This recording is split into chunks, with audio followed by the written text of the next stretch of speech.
सभी को मेरा नमस्कार। आज की कहानी का शीर्षक है खूंटों में मारो दाल है।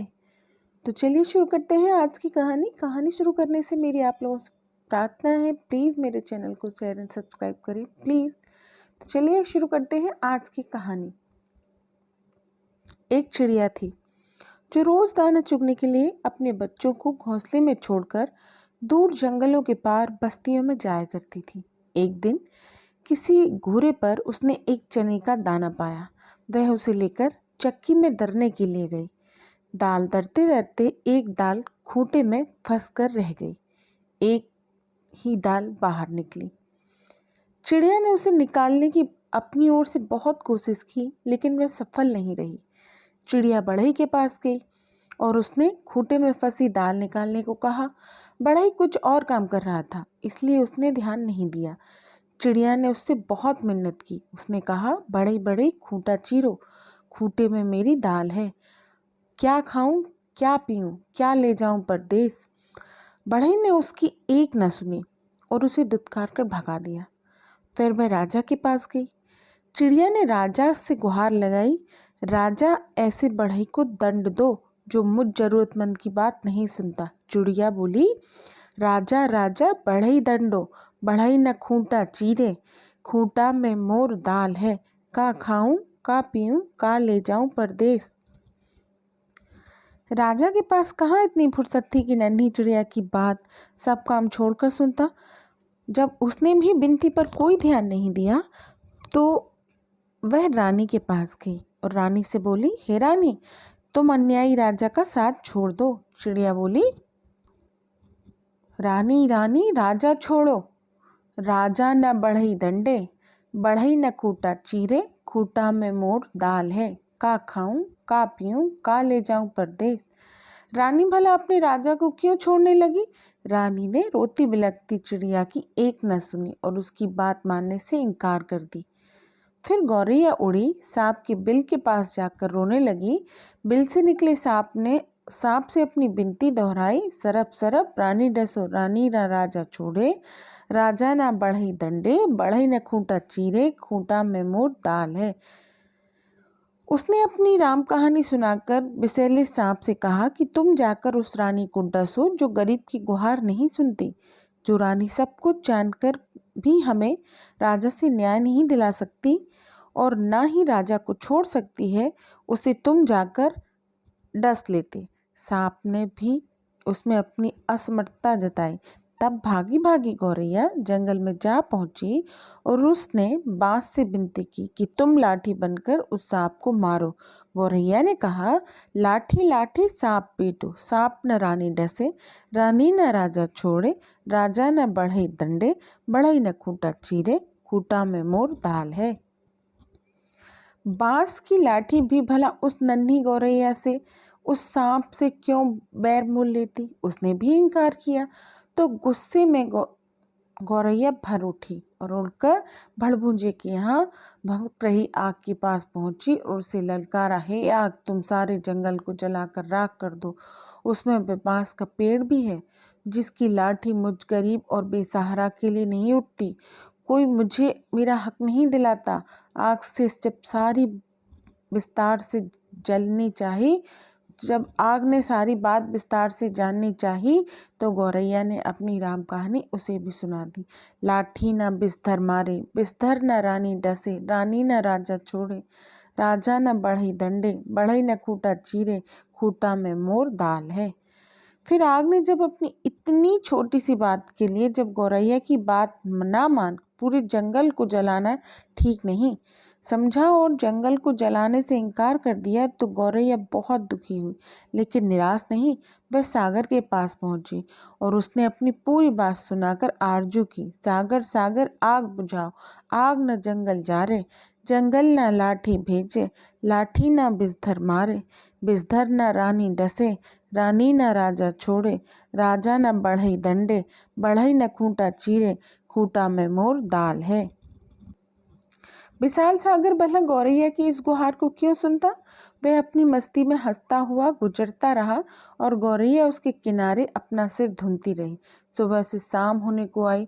गौरैया को जब यहाँ भी न्याय नहीं मिला तो वह उस हाथी के पास पहुंची। हाथी के पास जाकर उसने अनुनय की कि तुम चलकर मुझे न्याय दिलाओ, उस समुद्र को सोख लो। मुझ दुखियारी की हंसी उड़ाता है, बलवान होते हुए भी अन्यायी के विरुद्ध खड़ा नहीं होता। जानते हो हमारे साथ क्या क्या गुजरी है। और गा गाकर अपनी पूरी व्यथा कथा हाथी को सुनाने लगी। सागर न आग बुझावे, आग न जंगल जारे, जंगल न लाठी भेजे, लाठी न बिस्तर मारे, बिस्तर न रानी डसे, रानी न राजा छोड़े, राजा न बढ़ई दंडे, बढ़ई न खूटा चीरे, खूटा में मोर दाल है। हाथी भी गौरैया की बात सुनकर टस से मस नहीं हुआ। उसने भी उसका साथ नहीं दिया और उसकी बातों को हवा में उड़ा दिया। अपने लंबे लंबे सूप जैसे कान हिलाते मस्ती में आगे निकल गया। अब नन्ही गौरैया का धीरज टूटने लगा। वह थक कर चूर हो गई। जहाँ की तहाँ बैठी लाचार सी होकर आंसू बहाने लगी। सारी दुनिया उसे अंधेरी सी दिखाई देने लगी। किससे किससे उसने अपनी कहानी नहीं सुनाई, लेकिन किसी ने उसकी मदद नहीं की। बेसहारा लाचार करुण पुकार पर किसी ने ध्यान नहीं दिया। तभी उसके पैरों के पास एक नन्ही सी चींटी आकर उसका हाल पूछने लगी। उसने देखा नन्ही नन्ही चींटियों की एक लंबी कतार एक के पीछे एक बहुत ही अनुशासित ढंग से चली आ रही हैं। उसने ध्यान से देखा उनका अद्भुत संगठन और अथक परिश्रम। वे बड़ी फुर्ती, तत्परता और सुनियोजित ढंग से अपना काम मिलजुल कर किए जा रही थी। चींटियों ने आकर उसे घेर लिया और गौरैया ने पूरा वृतांत सुनाकर सहानुभूति के साथ बोली, बहन, इस दुनिया में रोने गिड़गिड़ाने से काम नहीं चलता और ना ही बैठकर आंसू बहाने से कुछ होता है। हिम्मत करो, हिम्मत से हार कर बैठो नहीं। बैठना कायर लोगों की निशानी है। चलो हमारे साथ, हम न्याय दिलाएंगी, कोई रास्ता निकालेंगी। चलते चलते चिड़िया यह सोचती रही कि भला यह नन्ही नन्ही चींटियाँ मेरी क्या मदद करेंगी, जबकि बड़े बड़ों ने मुझसे मुंह मोड़ लिया और मेरे किसी काम ना आए। खैर चलो देखते हैं, कोई तो मेरी मदद के लिए आगे आया। चींटियों ने, चींटी बहना हमारा साथ देने के लिए चली तो उसकी फौज भी पीछे उसके हो चली। फिर घबराना क्या, देखते हैं क्या होता है। गौरैया सोचती चली जा रही थी। तभी चींटियों ने से कहा, तुम किसी पेड़ की जड़ के डाल के पास ले चलो, थोड़ी देर बैठो और देखो मैं क्या करती हूँ। कैसे पहाड़ जैसे हाथी मेरे इशारे पर नाचने लगता है और तुम्हारे काम के लिए दौड़ा दौड़ा समुद्र के पास जाता है। हिम्मत हारने से कुछ नहीं होता, मिलजुल कर जुगत लगाने से ही समस्याओं का समाधान निकलता है। गौरैया फुर्र से पास के डाल पर जा बैठी और चकित होकर चींटियों की असंभव सी लगने वाली बातों को कारगर होते अपनी आंखों के सामने देखती रही। चींटी धीरे धीरे हाथी के पैर से सरक कर उसके कान तक पहुंची। हाथी अपने सूप जैसे कानों को हिला रहा था, सूंड से अपने माथे पर फूंक मारता ही रहा और चींटी उसके कान में घुसकर उसे तंग करने लगी। उसे समझाने लगी, बड़े बड़े बलवान यदि अपने बल के अहंकार में चूर होकर दीनहीन छोटों की सहायता ना करें तो उन्हें भला कौन उनका सहयोगी होगा। काम पड़ने पर छोटे भी यदि अपनी आन बान के लिए अड़ जाएं तो बड़ों बड़ों के लिए भी संकट पैदा कर सकते हैं। अभी तो मैं अकेली आई हूँ, किंतु मेरे पीछे असंख्य चींटियों की इतनी लंबी कतार आ रही है, कहीं सबने एक साथ चढ़ाई कर दी तो लेने की देने पड़ जाएंगे। अपने प्राण संकट में क्यों डालते हो। मेरी नेक सलाह यही है कि तुम सीधी तरह चलकर गौरैया का काम करो, नहीं तो आगे समझ लो मरता क्या न करता। हाथी झुंझलाहट और घबराहट में चींटी की बात मानने को लाचार हो गया। वह यह कहते हुए गौरैया के काम के लिए सागर को सोखने को तैयार हो गया। मोहे काटो आटो मत कोई, हम सागर सोखी ले। चींटी ने हाथी का पिंड छोड़ दिया और गौरैया उसे धन्यवाद देते हुए हाथी के पीछे पीछे उड़ती वापस सागर की ओर लौटी।